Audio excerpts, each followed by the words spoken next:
शिर्डी येथे दर्शनासाठी येणाऱ्या साई भक्त भाविकांना सहजपणे लाडू प्रसाद उपलब्ध झाला पाहिजे, यासाठी साईबाबा संस्थांच्या माध्यमातून ठिकठिकाणी लाडू काउंटर श्री साईबाबा संस्थांचे गेट नंबर 4च्या आतील बाजूस साई भक्तांच्या सोयीसाठी आज गुरुवार 20 जून रोजी लाडू प्रसाद विक्री काउंटरचे उद्घाटन मुख्य कार्यकारी अधिकारी गोरक्ष गाडीलकर यांच्या हस्ते करण्यात आलं।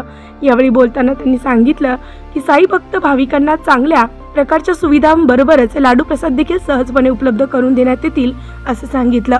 यावेळी संस्थांचे उपमुख्य कार्यकारी अधिकारी तुकाराम हुलवळे, मुख्य लेखाधिकारी मंगला वराडे, प्रशासकीय अधिकारी प्रज्ञा महांडुळे सिनारे, कार्यकारी अभियंता भिकन दाभाडे, प्रभारी उपकार्यकारी अभियंता दिनकर देसाई, संजय जोरी, किशोर गवळी, प्रभारी अधीक्षक विष्णू थोरात, शरद डोखे आदी उपस्थित होते। उत्तर महाराष्ट्र न्यूज नेटवर्कसाठी किशोर पाटणी, शिर्डी।